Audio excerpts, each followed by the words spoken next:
자, 오늘 우리에게 주시는 하나님 말씀을 봤습니다. 오늘은 사도행전 10장 9절에서 16절까지 말씀을 우리가 함께 받도록 하겠습니다. 9절에서 16절까지 저와 여러분이 한 절씩 말씀을 교독하여 받겠습니다. 사도행전 10장 9절입니다. 이튿날 그들이 길을 가다가 그 성에 가까이 갔을 그때에 베드로가 기도하려고 지붕에 올라가니 그 시각은 제6시더라.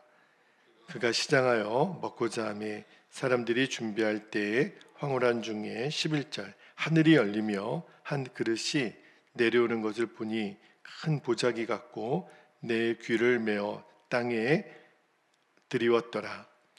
그 안에는 땅에 있는 각종 네발 가진 짐승과 기는 것과 공중에 나는 것들이 있더라. 13절 또 소리가 있으되 베드로야 일어나 잡아 먹어라 하거늘 베드로가 이르되 주여 그럴 수 없나이다. 속되고 깨끗하지 아니한 것을 내가 결코 먹지 아니하였나이다 한데 또 두 번째 소리가 있으되 하나님께서 깨끗하게 하신 것을 너가 속되다 하지 말라 하더라. 이런 일이 3번 있은 후 그 그릇이 곧 하늘로 올려져 가니라. 아멘. 하나님의 말씀입니다. 오늘은 11절 앞부분에 나오죠. 하늘이 열리며 그랬는데 하늘이 열리는 체험을 구하라는 제목의 말씀을 가지고 좀 나누고 기도하려고 합니다. 어제 우리가 로마 백부장 고넬료에 대한 이야기를 들었죠. 하나님이 고넬료에게 이제 환상 중에 말씀을 하셨어요. 베드로를 청하라고. 그래서 이제 사람들을 보내죠. 그 베드로가 머물고 있는 무두장이 시몬의 집에 보냈는데 마침 그때 베드로가 뭐 하고 있었냐면 9절에 보니까 지붕에 올라가서 기도했다고 그렇게 돼 있어요. 그리고 그 기도 중에 베드로가 굉장히 신비한 체험을 합니다. 성경에는 그 체험을 하늘이 열렸다. 그죠? 그렇게 표현을 해요. 11절 말씀을 다시 한번 볼게요. 11절에 보니까 하늘이 열리며 한 그릇이 내려오는 것을 보니 큰 보자기 같고 내 귀를 메어 땅에 드리웠더라. 여러분 성경에서 하늘이 열린다라고 하는 체험을 이제 몇 군데 하게 되는데 하늘이 열린다라는 말이 무슨 말이냐면 하나님께서 특별히 택한 누군가에게 하나님의 뜻과 계획을 직접 알려주시는 그 특별한 체험을 하늘이 열렸다 그렇게 표현을 하거든요. 자, 그런데 하늘이 열리며 큰 보자기가 같은 이제 그릇이 내려오잖아요. 근데 12절 한번 볼게요. 12절에 보니까 그 보자기 안에 뭐가 있냐면 12절에 그 안에는 땅에 있는 각종 네발 가진 짐승과 기는 것과 공중에 나는 것들이 있더라. 굉장히 지금 신비한 체험을 베드로가 하고 있죠. 근데 보자기 안에 그렇게 짐승들이 있단 말입니다. 그리고 이어져서 하나님의 음성이 들려요. 13절을 볼게요. 13절에 보니까 또 소리가 있으되 베드로야 일어나 잡아먹어라. 그 짐승들을 잡아먹으라 그러는데 자, 여러분 그 레위기에 보면 그 제사 규정이 나오는데 그 제사 규정 중에 먹을 수 있는 음식과 먹을 수 없는 음식에 대한 규례가 쭉 나오잖아요. 거기 보면 정한 짐승과 부정한 짐승이 쭉 나오는데 유대인들은 지금도요 그 레위기 11장의 근거에서 정한 짐승만 먹습니다. 대단한 사람들이에요. 그 외의 것들은 절대 먹지 않아요. 왜냐하면 부정한 짐승을 먹으면 자기 자신이 부정한 사람이 되니까. 심지어는 그 시체도 만지지 않잖아요. 그런데 이 정한 것 부정한 것 가리지 말고 지금 한 보자기에 담겨져 있는 그릇에 담겨 있는 모든 것을 먹으라 그러니까 베드로가 뭐라고 대답을 하냐면 자 14절 말씀을 볼게요. 베드로가 이렇게 얘기합니다. 베드로가 이르되 주여 그럴 수 없나이다. 속되고 깨끗하지 아니한 것을 내가 결코 먹지 아니하였나이다. 그러니까 베드로 딴에는 율법을 잘 지켰다는 의미죠. 그럴 만도 해요. 근데 그때 다시 하늘에서 음성이 들리기를 15절을 볼게요. 15절에 보면 또 두 번째 소리가 있으되 하나님께서 깨끗하게 하신 것을 너가 속되다 하지 말라 하더라. 이렇게 돼 있어요. 여러분, 하나님께서 깨끗하다 하신 것을 너가 속되다 하지 말라, 이 말에 영적인 의미가 있어요. 하나님이 이방인들에게 이제 복음을 전하는 일에 차별을 두어서는 안 된다. 내가 이방인들도 깨끗하게 하셨다라고 하는 의미를 담겨져 있는 거예요. 자, 여러분, 나중에 이제 베드로가 고넬료의 초청을 받아서 고넬료 집에 들어갈 때요, 이방인들이 그 집에 모여 있는 것을 보고 베드로가 뭐라고 얘기했냐면, 우리가 다음에 볼 거예요. 사도행전 10장 28절 말씀을 한번 볼게요. 28절에 보면 베드로가 이렇게 얘기합니다. 이르되 유대인으로서 이방인과 교제하며 가까이 하는 것이 위법인 줄은 너희도 알거니와. 잘 보세요. 하나님께서 내게 지시하사, 오늘 말씀이에요. 하나님께서 내게 지시하사 아무도 속되다 하거나 깨끗하지 않다 하지 말라 하시기로. 그러니까 이방인에게 차별을 두지 말라는 거예요. 그러니까 유대인들에게는 이방인들은 지옥의 불쏘시개 같은 그러한 존재였는데 절대 그들은 더럽거나, 그죠? 복음이 필요 없거나 하는 사람이 아니라는 거예요. 근데 당시에 유대인들에게는 이방인과 교제하는 것 자체가 위법이었거든요. 왜냐하면 그게 구약의 율법이니까.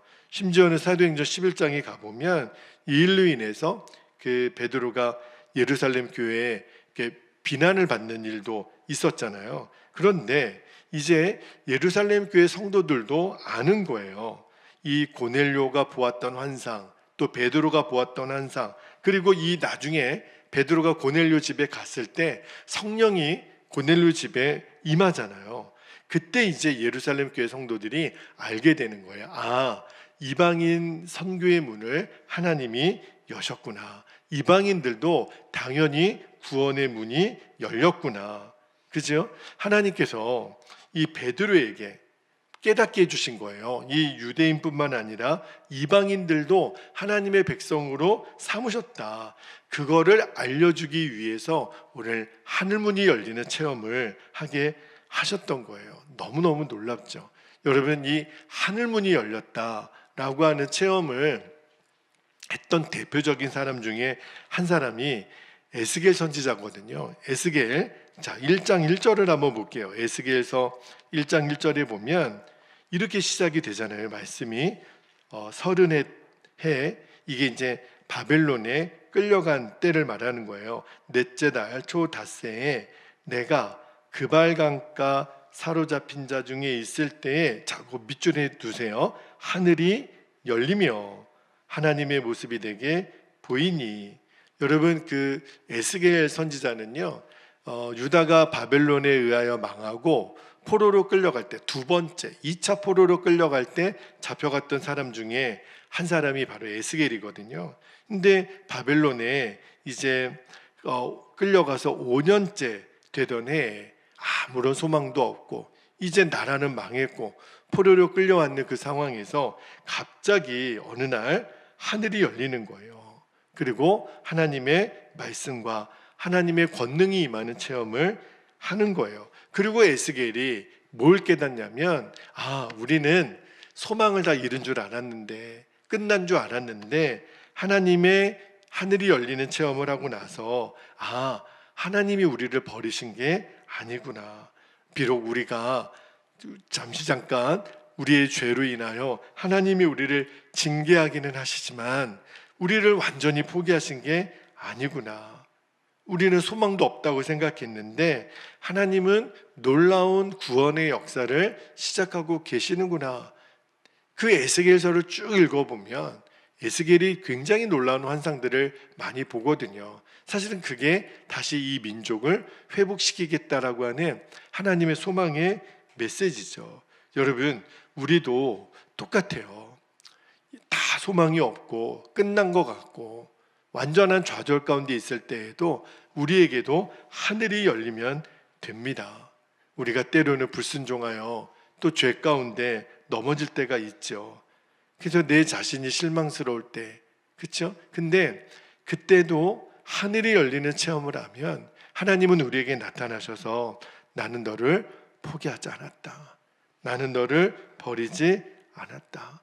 우리가 회개하면, 진심으로 회개하면 하나님이 다시 우리를 회복시켜 주세요. 그리고 이전보다도 더 귀하고 존귀하게 쓰십니다. 여러분, 왜 그럴까요? 하나님이 우리를 너무 사랑하시니까. 우리를 향한 하나님의 계획하심은 언제나 선하기 때문에 그래요. 우리를 향한 하나님의 계획은 언제나 소망입니다. 여러분, 예수님도 공생애를 시작하실 때 처음에 그 세례 요한에게 세례를 받잖아요. 그리고 세례를 받고 그 물에서 올라올 때 성경은 어떻게 표현하냐면, 자, 마태복음 3장 16절을 한번 볼게요. 예수님도 똑같이 하늘이 열리는 체험을 합니다. 16절에 예수께서 세례를 받으시고, 잘 보세요. 곧 물에서 올라올 때 하늘이 열리고, 그렇게 표현하잖아요. 하나님의 성령이 비둘기같이 내려 자기 위에 임하심을 보시더니, 그러니까 예수님도 똑같이 하늘이 열리는 체험을 하셨다는 거예요. 그때 하늘이 열리는 체험을 하면서 하늘로부터 똑같이 음성이 들립니다. 그러니까 하늘이 열리는 체험은요, 반드시 하나님의 음성이 같이 임해요. 그게 놀랍죠. 자, 마태복음 3장 17절에 보면 이렇게 말씀하십니다. 17절에 이는 내 사랑하는 아들이요 내 기뻐하는 자니라. 여러분, 이 말씀이 굉장히 중요해요. 왜 그러냐면, 여러분, 그 마태복음 3장 끝나고 그 다음 4장에 예수님이 광야에서 마귀에게 시험당하는 장면이 나옵니다. 그런데 그때 우리가 아는 것처럼 하나님의 말씀으로 예수님은 마귀의 시험을 이기시잖아요. 그러니까 뭘 의미하냐면, 하늘이 열려야 마귀의 시험도 이길 수 있다는 거예요. 우리가 왜 시험이 넘어지냐면 하늘이 열리는 체험을 못하니까.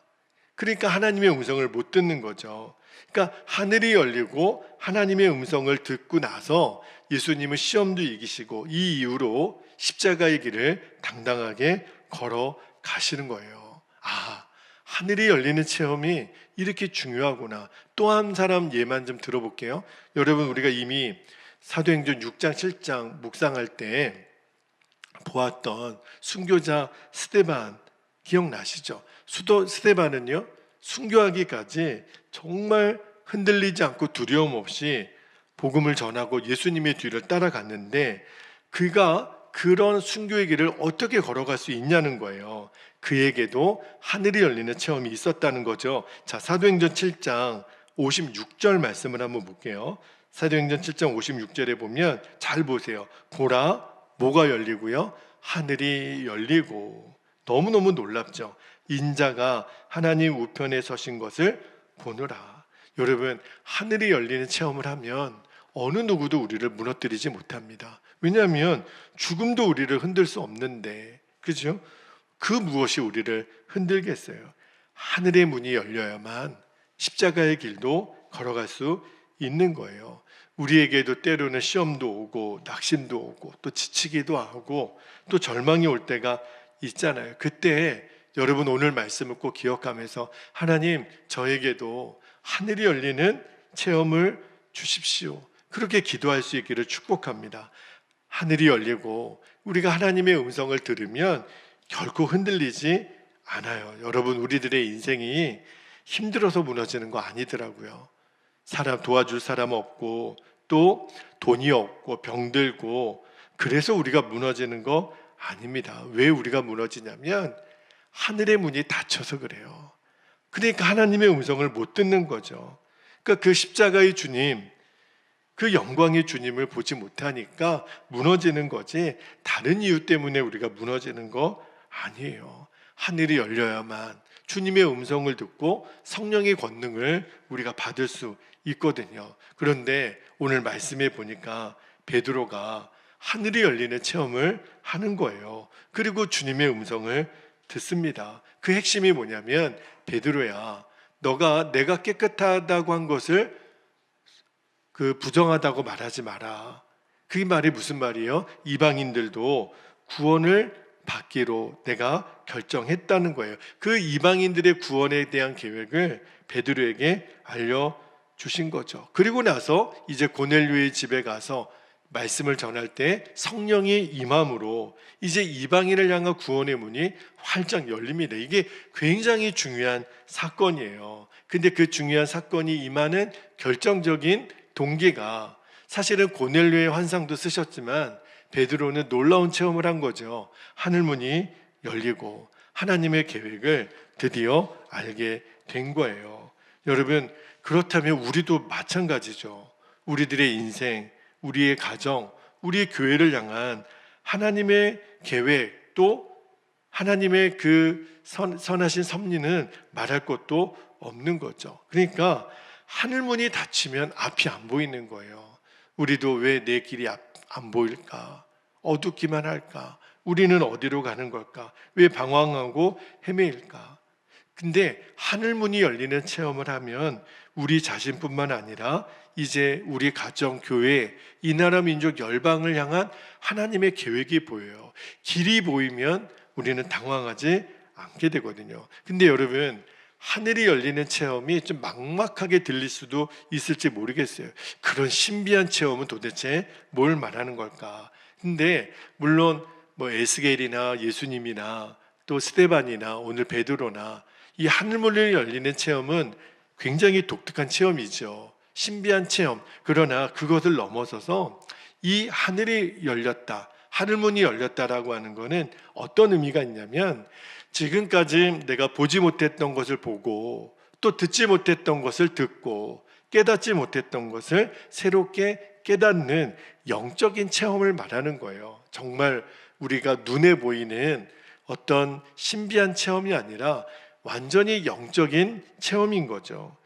또 하나 오늘 본문에서 우리가 놓치지 말아야 될 중요한 포인트가 하나 있다고 싶어요. 그게 뭐냐면 이 하늘문이 열리는 체험을 베드로가 언제 했냐면 그가 기도할 때 일어났다는 거예요. 그러니까 뭐 길을 가다가 밥을 먹다가 그죠? 아무것도 안 하는데 갑자기 임했던 게 아니라 그가 늘 시간을 정하고 올라가서 기도했던 그 지붕에 올라가서 기도했던 그 기도 시간에, 그러니까 우리가 어디 고넬료도 봤죠? 그가 항상 기도했던 사람이라 그랬지만 그도 또 시간을 정해서 기도했던 사람이라 그랬잖아요. 그러니까 우리가 시간을 정하여 기도하는, 그래서 이렇게 새벽에 모여 기도하고 또 성전 기도하고 또 예배 때 모이고, 이게 굉장히 중요한 훈련이에요. 그러니까 여러분이 성경 통독을 하잖아요.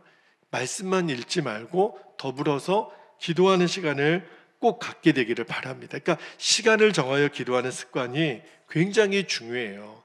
오히려 힘들고 어려울수록, 낙심이 있을수록, 괴로울수록 우리가 시간을 정해 기도하면 그때 하늘이 열리는 문을, 하늘문이 열리는 체험을 하게 된다는 거예요. 그러니까 하늘문이 열렸다라고 하는 것은 하나님의 음성이 들리고 하나님의 뜻과 계획이 내 안에 깨달아지는 체험. 그러면 우리는 그 에스겔이 그랬고 예수님도 스데반도 베드로도 그랬던 것처럼 그 길이 보이면 당당하게 그 길을 걸어가는 거거든요. 그러니까 하늘이 열리면 모든 것이 감사가 되고 기쁨이 돼요. 이기지 못할 시험, 또 인내하지 못할 시험 없어집니다. 어떤 사람이라도 품게 돼요. 그러니까 우리가 때로는 사람을 품지 못하는 것으로 인하여 낙심할 때가 있잖아요. 그죠? 근데 그 이유도 사실은 상대방에게 있는 게 아니라 내 안에 하늘이 열리는 체험이 있으면 돼요. 그러면 하나님의 뜻이 보이니까. 그러니까 너는, 베드로에게 그러잖아요. 너는 이방인이 속되다고 생각하지만 그게 네 생각이지. 내 생각은 그들에게도 구원이 임했다는 거예요. 다시 말하면 우리도 어느 누군가를 대할 때 내 시각에서 바라보지 않고 하나님의 시각으로 바라보게 되면 시험 들 일이 없다라는 거예요. 아무리 좁은 길이라도 하늘문이 열리는 체험을 하면 당당하게 그 좁은 길도 걸어갑니다. 여러분, 하늘문이 열리는 체험을 하면 어떤 인생도 달라지게 돼 있어요. 에스겔이 그랬던 것처럼 우리 예수님도 그랬잖아요. 스데반이 그랬던 것처럼, 또 베드로가 그랬던 것처럼 오늘 저와 여러분에게도 기도 중에 또 우리가 시간을 정하여 우리가 나중에 개인적으로 기도할 때 하나님, 제 눈을 열어 하늘 문이 열리는 것이 보여지게 하소서. 주님의 음성이 나에게도 들려지게 하소서. 그래서 하나님의 뜻과 계획하심이 분명하게 보여져서 우리에게 닥쳐진 크고 작은 어려움들, 시험들, 낙심들, 상처들 능히 이기고 하나님이 원하시는 그 십자가의 길을 온전히 걸어가게 하옵소서. 그렇게 기도할 수 있는 이 시간이 되기를 축복합니다. 이제 우리 함께 기도하겠습니다.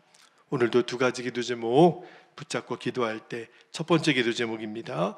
하늘이 열리는 체험을 통해 하나님의 뜻과 계획하심이 분명히 아는 눈을 뜨게 하옵소서. 주님, 오늘도 내가 보지 못했던 것 보고, 듣지 못했던 것 듣고, 깨닫지 못했던 것 깨닫는 은혜를 주시도록. 두 번째입니다. 하늘이 열리고 하나님께 쓰임받는 인생이 되기를 위해서 기도의 자리를 끝까지 지키게 하소서. 새벽 제단도 지키고 우리가 허락하신 나 개인의 기도 시간을 지키고 기도 시간에 하늘 문이 열리는 체험을 했던 거예요. 그죠? 주님, 우리가 그 시간을 귀하고 끝까지 지키는 은혜가 있게 하옵소서. 오늘도 허락하신 기도 제목을 붙잡고 우리 주님의 이름을 간절히 부르신 후에 통성으로 기도하겠습니다. 주여,